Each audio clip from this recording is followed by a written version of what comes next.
అంటున్నారు.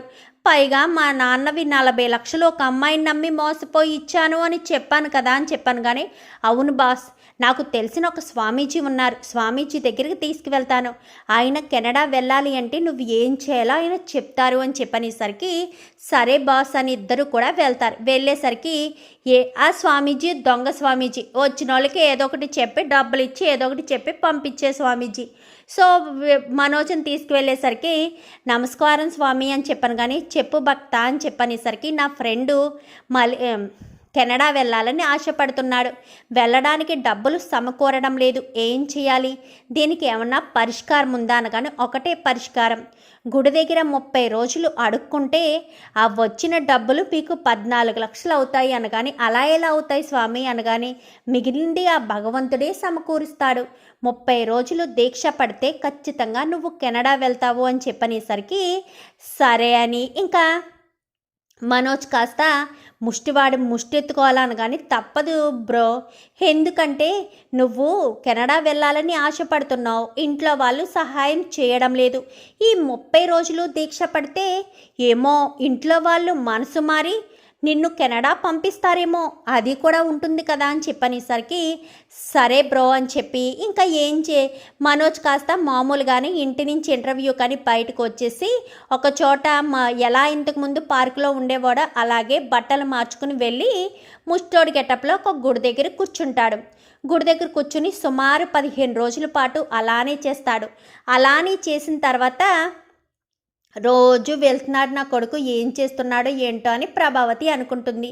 ఇంకా మీనా ఒక గుడిలో మొక్కుకున్నానమ్మా అంటూ పార్వతి చెప్పేసరికి ఏం మొక్కమ్మా అనగానే నువ్వు అల్లుడు గారు ఎలాంటి గొడవలు లేకుండా అన్యోన్యంగా ఉంటే ఆ గుడికి మీ ఇద్దరిని తీసుకొచ్చి పూజ చేపిస్తానని మొక్కుకున్నాను అనగానే సరే అమ్మా ఎప్పుడు రావాలి అనగానే పలానా రోజు అనేసరికి మీనా కాస్త బాలుకి చెప్తుంది. సరే మీనా అని చెప్పి బాలు మీనా ఇద్దరు వెళ్తారు. వెళ్ళేసరికి అదే గుడి మెట్ల మీద అడుక్కుంటూ ఉంటాడు మనోజ్. అయితే అడుక్కుంటూనేసరికి వీళ్ళిద్దరిని చూసి ఒక్కసారిగా షాక్ అవుతాడు.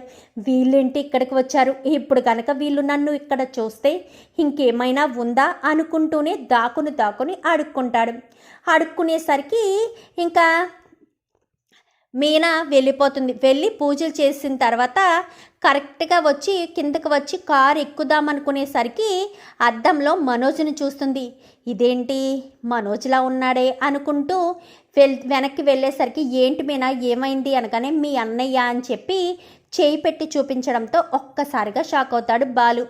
ఏంటి ఆ లక్షల మింగినోడు అడుక్కుంటున్నాడా అని చెప్పాను. కానీ అవును రండి చూపిస్తానా అంటూ మీనా కాస్త దగ్గరికి వెళ్ళి చూపించేసరికి తీరా మోసి మొహం మీద ముసుగు వేసుకుంటే ముసుగు తీసేసరికి మనోజు ఏంట్రా ఏంటి పరిస్థితి, అడుక్కుంటున్నావా నువ్వు అని చెప్పాను. కానీ ఏదో దీక్ష చేస్తున్నాను లేరా, నువ్వు వెళ్ళి ఇక్కడి నుంచి అనగానే ముందు రారా అంటూ చేయి పట్టుకుని మనోజును కాస్త ఇంటికి తీసుకొస్తారు. ఇదేంటి అడుక్కుని వాడిని ఇంటికి తీసుకొచ్చారు, చిచ్చి ఏరా ఇంకా నీకు అడుక్కుని వాళ్ళని కూడా వదిలిపెట్టట్లేదా, అందరినీ ఇంటికి తీసుకొస్తున్నావు అనగానే అమ్మ ప్రభావతమ్మ సరిగ్గా చూడమ్మా, వాడు అడుక్కునేవాడు కాదు, నీ ముద్దుల కొడుకు మనోజు అని చెప్పనేసరికి ఒక్కసారిగా ప్రభావతి షాక్ అయిపోతుంది. ఏంటి మనోజా అని చెప్పాను. కానీ అవునమ్మా అని చెప్పనేసరికి ఈ లోప అందరూ కూడా వచ్చేస్తారు. ఏంట్రా నీకు పరిస్థితి, ఏంట్రా మనోజ్ నువ్వేంటి అడుక్కోవడం ఏంటి అనగానే ఆయన వీడెక్కడ దొరికాడు మీకు అని చెప్పనేసరికి గుడికి వెళ్ళాం కదా అత్తయ్య, గుడి దగ్గర మెట్ల మీద కూర్చుని అడుక్కుంటున్నారు మీ పెద్ద అబ్బాయి, చూసి మేమే ఇంటికి తీసుకొచ్చాము అనేసరికి నీకేం పోయే కాలం రా ఇలా అడుక్కుంటున్నావు అని చెప్పాను. కానీ కెనడా వెళ్ళడానికి మీరు ఎలాగా 14 లక్షలు ఇవ్వట్లేదు కదా అని చెప్పనేసరికి కొంపదీసి 14 లక్షల కోసం అడుక్కుంటున్నావా ఏంటి అని చెప్పి ఇంకా బాలు అనగానే లేదురా, నేను కెనడా వెళ్ళాలి అంటే ఏం చేయాలో ఒక స్వామీజీ దగ్గరికి వెళ్ళి అడిగితే 30 రోజులు గుడి ముందు అడుక్కుంటే ఆ స్వామీజీ ఏదో ఒక దారి చూపిస్తాడో ఆ భగవంతుడు అని చెప్పారు. అందుకోసమనే నేను గుడి ముందు 30 రోజులు దీక్ష పట్టాను. ఎప్పటికీ 15 రోజులైంది, ఇంకొక 15 రోజులు అడుక్కుంటే చాలు నేను కెనడా వెళ్ళడానికి 14 లక్షలు సమకూరుతాయి అనగానే ఎలాగా ఇలా అడుక్కోవడం వల్లే సమకూరుతాయా అని చెప్పాను. కానీ లేదురా అమ్మ మనసు మారచ్చు, లేదంటే నాన్నకు డబ్బులు కలిసి రావచ్చు, లేదంటే రోహిణి వాళ్ళ నాన్నని అడిగైనా నాకు డబ్బులు ఇవ్వచ్చు. ఏదో రకంగా నాకు 14 లక్షలు కలిసి వస్తాయి, అందుకే దీక్ష చేస్తున్నాను అని చెప్పనేసరికి రోహిణితో పాటు ఇంట్లో వాళ్ళంతా కూడా షాక్ అవుతారు. నీకేమన్నా పిచ్చా ఏంట్రా? ఆ స్వామీజీ ఏదో ఒకటి చెప్పాలి అన్న ఉద్దేశంతో ఏదో చెప్పాడు, దాన్ని పట్టుకుని నువ్వు అడుక్కోవడం ఏంట్రా? నిన్నీ పరిస్థితుల్లో చూడడం ఏంటి? ఒకప్పుడు అక్కడెక్కడో లాడ్జిలో ఉండేవాడివి 40 లక్షలు పోగొట్టినప్పుడు, ఇప్పుడు 14 లక్షల కోసం గుడి ముందు అడుక్కుంటున్నావా? నెల రోజులు కాదురా, ఒక 6 నెలలు అడుక్కో, లేదా ఒక సంవత్సరం అడుక్కో, 14 లక్షలు వాళ్ళే ఇచ్చేస్తారు కదా అడుక్కుని వాడికి అని చెప్పనేసరికి ఏంటమ్మా నువ్వు కూడా ఇలా మాట్లాడుతున్నావు అనగానే నిన్ను చూస్తే ఏం చేయాలో అర్థం కావట్లేదు.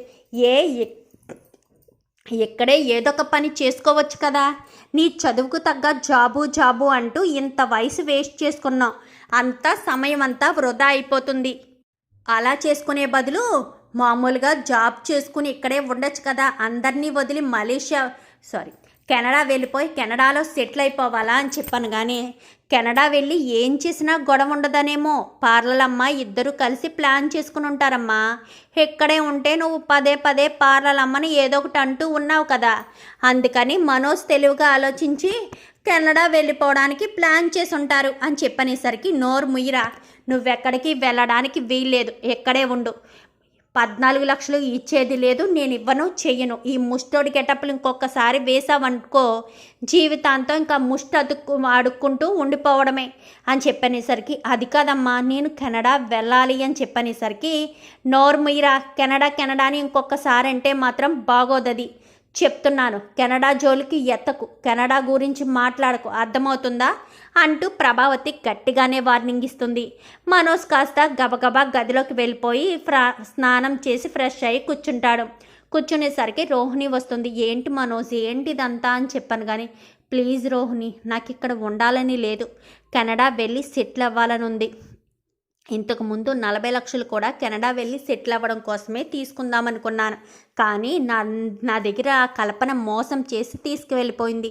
ఇప్పుడు మంచి జాబ్ వచ్చింది, 14 లక్షలు కడితే నన్ను కెనడా పంపిస్తానన్నారు. ఇంట్లో వాళ్ళేమో డబ్బులు కట్టడం లేదు, మా అమ్మేమో ఇల్లు తాకట్టు పెట్టి ఇవ్వనంటుంది. ప్లీజ్ రోహిణి, నువ్వైనా మీ నాన్నని అడిగి నాకు 14 లక్షలు తీసుకురావచ్చు కదా, మళ్ళీ నేను సంపాదించిన తర్వాత మీ డబ్బులు మీకు ఇచ్చేస్తాను అని చెప్పాను. కానీ నువ్వు ఇస్తావు ఇవ్వవని కాదు మనోజ్, నువ్వెక్కడే సరిగ్గా నెల రోజులు కూడా పని చేయడం లేదు. అక్కడ కెనడా వెళ్ళిన తర్వాత నువ్వు కరెక్ట్గా వర్క్ చేయకపోతే కట్టిన డబ్బులన్నీ వృధా అయిపోతాయి కదా, అది నువ్వు అర్థం చేసుకోవాలి కదా మనోజ్. ప్లీజ్ మనోజ్, నా బాధను అర్థం చేసుకో అని చెప్పనేసరికి ఎవ్వరూ నా బాధను అర్థం చేసుకోవట్లేదు. నేను ఇక్కడ ఏమో జాబ్ చేయలేకపోతున్నాను, కెనడా వెళ్ళాలని నాకు చాలా బలంగా ఆశ ఉంది, నేను కెనడా వెళ్తేనే హ్యాపీగా జాబ్ చేసుకుంటాను అని చెప్పి మనోజ్ కాస్త అనేసరికి చూడు మనోజ్, కెనడా మీద ఆశ వదిలేసుకుంటే చాలా బాగుంటుంది. పదే కెనడా అంటూ నువ్వు మాట్లాడొద్దు, అలా మాట్లాడితే అత్తయ్య గారికి కోపం వస్తుంది. ప్లీజ్ మనోజ్, నన్ను అర్థం చేసుకో, డబ్బులు అని అడగొద్దు, 14 లక్షలు ఎక్కడి నుంచి వస్తాయి అది అర్థం చేసుకోకుండా నువ్వు 14 లక్షలు అడుగుతుంటే నేను తీసుకొచ్చి ఇవ్వలేను, ముందు ఇక్కడ జాబ్ సంపాదించు, ఆ తర్వాత చూద్దామని చెప్పి రోహిణి కాస్త తప్పించుకుంటుంది.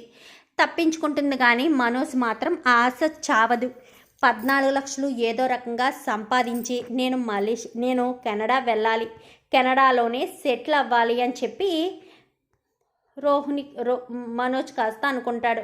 మరి మనోజ్ కెనడా వెళ్ళడానికి ఇంకెన్ని వేషాలు వేస్తాడు చూద్దాం. మరి రాబోయే ఎపిసోడ్స్లో ఏం జరుగుతుందో వీడియో నచ్చితే లైక్ చేయండి, ఛానల్ని సబ్స్క్రైబ్ చేసుకోండి, పక్కనే ఉన్న బెల్ సింబల్లో ఆల్ పై క్లిక్ చేయండి. ఎలా చేయడం వల్ల అందరికంటే ముందుగా చూడవచ్చు.